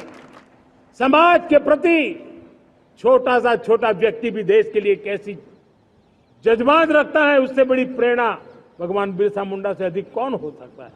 आइए हम भगवान बिरसा मुंडा की 150वीं जयंती जब मनाएं, संवेदनशीलता का हमारा व्याप बढ़े, समाज के प्रति हमारा ममभाव बने। हम समाज के हर व्यक्ति को, गरीबों को, दलित को, पिछड़ों को, आदिवासियों को, हर एक को हम अपने साथ लेकर के चले। इस संकल्प को लेकर के चलना है। मेरे प्यारे देशवासियों, हम संकल्प के साथ तो बढ़ तो रहे हैं, बहुत आगे बढ़ रहे हैं, लेकिन ये भी सच है कि कुछ लोग होते हैं जो प्रगति देख नहीं सकते। कुछ लोग होते हैं जो भारत का भला सोच नहीं सकते हैं। जब तक खुद का भला न हो तब तक उनको किसी का भला अच्छा नहीं लगता है। ऐसी विकृत मानसिकता से भरे हुए लोगों की कमी नहीं होती है। देश को ऐसे लोगों से बचना होगा। वे निराशा की गर्त में डूबे हुए लोग हैं। ऐसे मुट्ठी बंद निराशा की गर्त में डूबे हुए लोग, जब उनके गोद में विकृति पलती है तब वो विनाश का कारण बन जाती है, सर्वनाश का कारण बन जाती है, एनार्की का मार्ग ले लेती है। और तब देश को इतनी बड़ी हानि हो जाती है जिसकी भरपाई करने में हमें नए सिरे से मेहनत करनी पड़ती है। इसलिए ऐसे जो छुटपुट निराशावादी तत्व होते हैं, वो सिर्फ निराशा इतना नहीं है, उनकी गोद में विकृति पल रही है। ये विकृति विनाश के, सर्वनाश के सपने देख रही है, ताने बाने जोड़ने की प्रयासों में लगी हुई है। देश को इसे समझना होगा। लेकिन मैं देशवासियों को कहना चाहता हूं कि हम हमारी नेक नीयत से, हमारी ईमानदारी से, राष्ट्र के प्रति हमारे समर्पण से हम सारी परिस्थितियों के बावजूद भी विपरीत मार्ग पर जाने वालों के लिए भी, उनके भी दिल जीत करके हम देश को आगे बढ़ने के हमारे संकल्प में कभी भी पीछे नहीं हटेंगे, ये मैं विश्वास दिलाना चाहता हूं। साथियों, चुनौतियां हैं, अनगिनत चुनौतियां हैं। चुनौतियां भीतर भी है, चुनौतियां बाहर भी है। और जैसे जैसे हम ताकतवर बनेंगे, जैसे जैसे हमारा तवज्जो बढ़ेगा, तो चुनौतियां भी बढ़ने वाली है। बाहर की चुनौतियां और बढ़ने वाली है और मुझे उसका भली भांति अंदाज है। लेकिन मैं ऐसी शक्तियों को कहना चाहता हूं, भारत का विकास किसी के लिए संकट लेकर के नहीं आता। हम विश्व में समृद्ध थे, तब भी हमने कभी दुनिया को युद्ध में नहीं झोंका है। हम बुद्ध का देश है, युद्ध हमारी राह नहीं है। और इसलिए विश्व चिंतित न हो भारत के आगे बढ़ने से। मैं विश्व समुदाय को विश्वास दिलाता हूं कि आप भारत के संस्कारों को समझिए, भारत के हजारों साल के इतिहास को समझिए। आप हमें संकट मत मानिए, आप उन तरकीबों से न जुड़िए जिसके कारण पूरी मानव जात का कल्याण करने का सामर्थ्य जिस भूमि में है, उस भूमि को ज्यादा मेहनत करनी पड़े। लेकिन फिर भी मैं देशवासियों को कहना चाहता हूं, चुनौतियां कितनी ही क्यों न हो, चुनौती को चुनौती देना ये हिंदुस्तान की फितरत में है। न हम डिगेंगे, न हम थकेंगे, न हम रुकेंगे, न हम झुकेंगे। हम संकल्पों की पूर्ति के लिए 140 करोड़ देशवासियों का भाग्य बदलने के लिए, भाग्य सुनिश्चित करने के लिए, राष्ट्र के सपनों को साकार करने के लिए हम कोई कोर कसर नहीं छोड़ेंगे। हर बदनीयत वालों को हम हमारी नेक नीयत से जीतेंगे, ये मैं विश्वास देता हूं।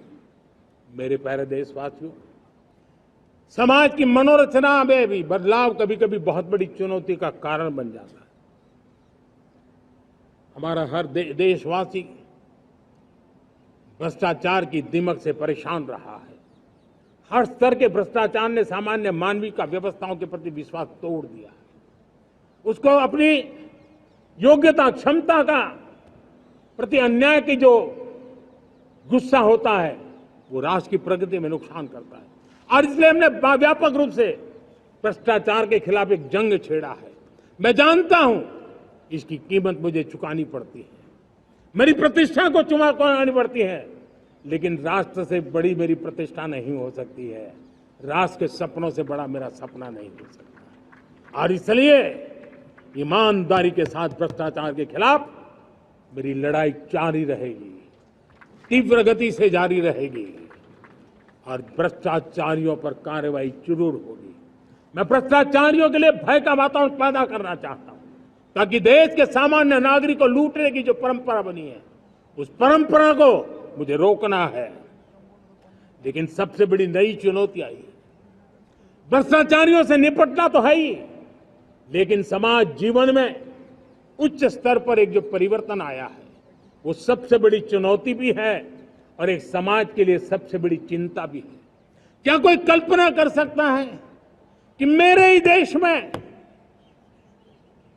इतना महान संविधान हमारे पास होने के बावजूद भी कुछ ऐसे लोग निकल रहे हैं जो भ्रष्टाचार का महिमा मंडन कर रहे हैं, खुलेआम भ्रष्टाचार का जय जयकार कर रहे हैं। समाज में इस प्रकार के बीज बोने का जो प्रयास हो रहा है, भ्रष्टाचार का जो महिमा मंडन हो रहा है, भ्रष्टाचारियों की स्वीकार्यता बढ़ाने का जो निरंतर प्रयास चल रहा है, वो स्वस्थ समाज के लिए बहुत बड़ी चुनौती बन गया है, बहुत बड़ी चिंता का विषय बन गया है। भ्रष्टाचारियों के प्रति समाज में दूरी बनाए रखने से ही किसी भी भ्रष्टाचारी को उस रास्ते पर जाने से डर लगेगा। अगर उसका महिमा मंडन होगा तो जो आज भ्रष्टाचार नहीं करता है उसको भी लगता है कि तो समाज में प्रतिष्ठा का रंग बन जाता है, उस रास्ते में जाना में बुरा नहीं है। मेरे प्यारे देशवासियों, बांग्लादेश में जो कुछ भी हुआ है उसको लेकर पड़ोसी देश के नाते चिंता होना, मैं इसको समझ सकता हूं। मैं आशा करता हूं कि वहां पर हालात जल्द ही सामान्य होंगे। खास करके 140 करोड़ देशवासियों की चिंता कि वहां हिंदू, वहां के अल्पसंख्यक, उस समुदाय की सुरक्षा सुनिश्चित हो। भारत हमेशा चाहता है कि हमारे पड़ोसी देश सुख और शांति के मार्ग पर चले। शांति के प्रति हमारा कमिटमेंट है, हमारे संस्कार है।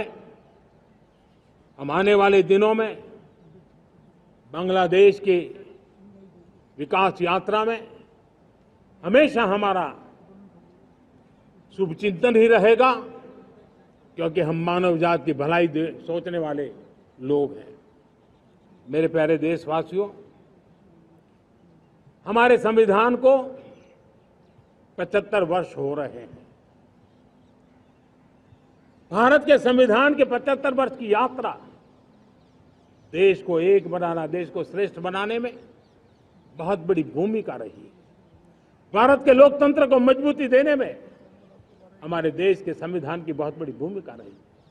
हमारे देश के दलित, पीड़ित, शोषित, वंचित को सुरक्षा देने का बहुत बड़ा काम हमारे संविधान ने किया है। अब जब संविधान के 75 वर्ष हम मनाने जा रहे हैं, तब हम देशवासियों ने संविधान में निर्दिष्ट कर्तव्य के भाव पर बल देना बहुत जरूरी है। और जब मैं कर्तव्य की बात करता हूं, तब मैं सिर्फ नागरिकों पर बोझ बनाना नहीं चाहता। कर्तव्य केंद्र सरकार के भी है, कर्तव्य केंद्र सरकार के हर मुलाजिम के भी है, कर्तव्य राज्य सरकारों के भी है, राज्य सरकार के मुलाजिम के हैं, कर्तव्य हर स्थानीय स्वराज संस्था के हैं, चाहे पंचायत हो, नगर पालिका हो, महानगर पालिका हो, तहसील हो, जिला हो, हर किसी के कर्तव्य है। लेकिन साथ साथ 140 करोड़ देशवासियों की कर्तव्य है। अगर हम सब मिल करके अपने कर्तव्यों का निर्वाह करेंगे तो हम अपने आप औरों के अधिकारों की रक्षा करने के लिए निमित्त बनेंगे। और जब कर्तव्य का पालन होता है तब अधिकारों की रक्षा निहित होती है, उसके लिए कोई अलग से प्रयास करने की जरूरत नहीं पड़ जाती है। मैं चाहता हूं कि हमारे इस भाव को लेकर के हम चलेंगे, हमारा लोकतंत्र भी मजबूत होगा, हमारा सामर्थ्य और बढ़ेगा और हम एक नई शक्ति के साथ आगे बढ़ेंगे। मेरे प्यारे देशवासियों, हमारे देश में सुप्रीम कोर्ट ने बार बार यूनिफॉर्म सिविल कोड को लेकर जो चर्चा की है, अनेक बार आदेश दिए हैं, क्योंकि देश का एक बहुत बड़ा वर्ग मानता है और उसमें सच्चाई भी है कि जिस सिविल कोड को हम लेकर के जी रहे हैं, वो सिविल कोड सचमुच में तो एक प्रकार का कम्युनल सिविल कोड है, भेदभाव करने वाला सिविल कोड है। ऐसे सिविल कोड से जब संविधान के 75 वर्ष मना रहे हैं और संविधान की भावना भी जो हमें कहती है करने के लिए, देश की सुप्रीम कोर्ट भी हमें कहती है करने के लिए, और तब जो संविधान निर्माताओं का सपना था, उस सपने को पूरा करना हम सबका दायित्व है। और मैं मानता हूं इस गंभीर विषय पर देश में चर्चा हो, व्यापक चर्चा हो, हर कोई अपने विचारों को लेकर के आए और उन कानूनों को, जो कानून धर्म के आधार पर देश को बांटते, जो ऊंच नीच का कारण बन जाते हैं, ऐसे कानूनों को आधुनिक समाज में कोई स्थान नहीं हो सकता है। और इसलिए मैं तो कहूंगा, अब समय की मांग है कि देश में एक सेकुलर सिविल कोड हो। हमने कम्युनल सिविल कोड में 75 साल बिताए हैं, अब हमें सेक्युलर सिविल कोड की तरफ जाना होगा और तब जाकर के देश में धर्म के आधार पर जो भेदभाव हो रहे हैं, सामान्य नागरिक को जो दूरी महसूस होती है, उससे हमें मुक्ति मिलेगी। मेरे प्यारे देशवासियों, जब मैं देश में एक चिंता हमेशा कहता हूं, परिवारवाद, जातिवाद भारत के लोकतंत्र को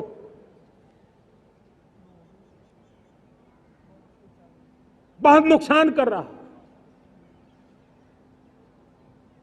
देश को, लोक राजनीति को हमें परिवारवाद और जातिवाद से मुक्ति दिलानी होगी।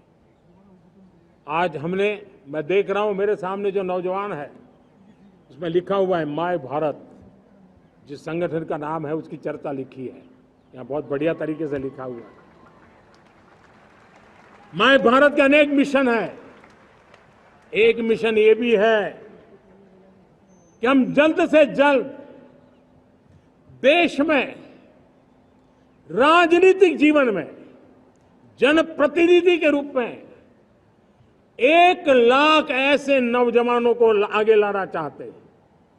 शुरुआत में 1 लाख नौजवानों को आगे लाना चाहते हैं, जिनके परिवार में किसी का भी कोई राजनीतिक बैकग्राउंड ना हो, जिसके माता पिता, भाई बहन, चाचा, मामा, मामी कभी भी राजनीति में नहीं रहे, किसी भी पीढ़ी में नहीं रहे, ऐसे होनहार नौजवानों को फ्रेश ब्लड 1 लाख, चाहे वो पंचायत में आए, चाहे नगर पालिका में आए, चाहे जिला परिषदों में आए, चाहे विधानसभा में आए, लोकसभा में आए, 1 लाख नए नौजवान, कोई भी प्रकार का पूर्व का राजनीतिक इतिहास उनके परिवार का ना हो, ऐसे फ्रेश लोग राजनीति में आए ताकि जातिवाद से मुक्ति मिले, परिवारवाद से मुक्ति मिले, लोकतंत्र को समृद्धि मिले। और जरूरी नहीं है कि एक दल में जाए, उनको जो पसंद हो उस दल में जाए, उस दल में जाकर के वो जनप्रतिनिधि बनकर के आगे आए।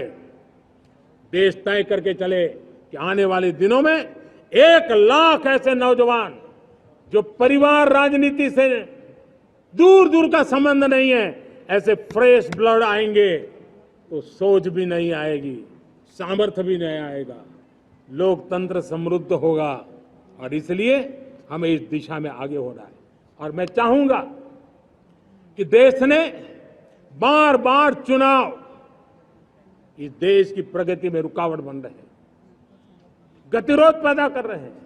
आज कोई भी योजना को चुनाव के साथ जोड़ देना आसान हो गया है, क्योंकि हर 3 महीने 6 महीने कहीं न कहीं चुनाव चल रहा है। कोई भी योजना जाहिर करोगे आप तो मीडिया में देखेंगे, चुनाव आया तो फलाना हो गया, चुनाव आया तो फलाना हो गया। हर काम को चुनाव के रंग से रंग दिया गया है। और इसलिए देश में व्यापक चर्चा हुई है, सभी राजनीतिक दलों ने अपने विचार रखे हैं। एक कमेटी ने बहुत बढ़िया अपना रिपोर्ट तैयार किया है। 1 नेशन 1 इलेक्शन के लिए देश को आगे आना होगा। मैं लाल किले से तिरंगे की साक्षी में देश के राजनीतिक दलों से आग्रह करता हूं, देश के संविधान को समझने वाले लोगों से आग्रह करता हूं कि भारत की प्रगति के लिए, भारत के संसाधनों का सर्वाधिक उपयोग जन सामान्य के लिए हो, उसके लिए 1 नेशन 1 इलेक्शन के सपने को साकार करने के लिए हमें आगे आना चाहिए। मेरे प्यारे देशवासियों, भारत का स्वर्णिम कालखंड है। 2047 विकसित भारत, ये हमारी प्रतीक्षा कर रहा है। बाधाएं, रुकावटें, चुनौतियां, उसको परास्त करके एक दृढ़ संकल्प के साथ ये देश चलने के लिए प्रतिबद्ध है। और साथियों, मैं साफ देख रहा हूं, मेरे विचारों में कोई झिझक नहीं है। मेरे सपनों के सामने कोई पर्दा नहीं है। मैं साफ साफ देख सकता हूं कि यह देश 140 करोड़ देशवासियों के परिश्रम से, हमारे पूर्वजों का खून हमारी रगों में है। अगर वो 40 करोड़ लोग आजादी के सपनों को पूर्ण कर सकते हैं तो 140 करोड़ देशवासी समृद्ध भारत के सपने को साकार कर सकते हैं। 140 करोड़ देशवासी विकसित भारत के सपने को साकार कर सकते हैं। और मैंने पहले भी कहा था कि मेरे तीसरे टर्म में देश तीसरी इकोनॉमी तो बनेगा ही, लेकिन मैं 3 गुना काम करूंगा, 3 गुना तेज गति से काम करूंगा, 3 गुना व्यापकता से काम करूंगा, ताकि देश के लिए जो सपने हैं वो बहुत निकट में पूरे हो।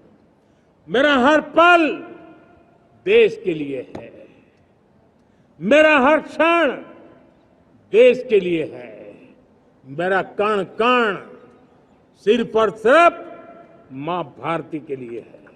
और इसलिए 24/7 और 2047 इस प्रतिबद्धता के साथ आइए, मैं देशवासियों का आह्वान करता हूं।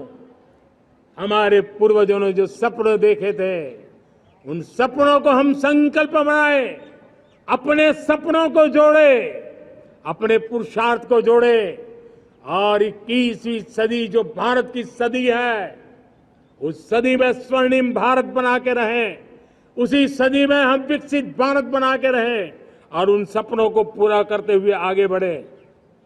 और स्वतंत्र भारत 75 साल की यात्रा के बाद एक नए मुकाम पर बढ़ रहा है, तब हम कोई कोर कसर न छोड़े। और मैं आपको विश्वास दिलाता हूं, आपने मुझे जो दायित्व दिया है, मैं कोई कोर कसर नहीं छोड़ूंगा।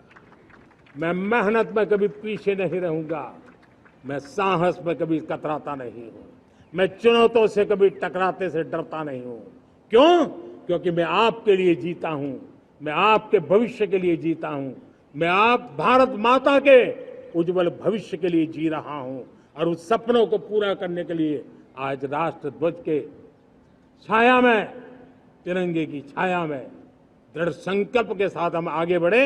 इसी के साथ मेरे साथ बोलिए, भारत माता की, भारत माता की, भारत माता की, वंदे वंदे वंदे वंदे। जय हिंद, जय हिंद, जय हिंद।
एबीपी माझा, उघडा डोळे बघा नीट।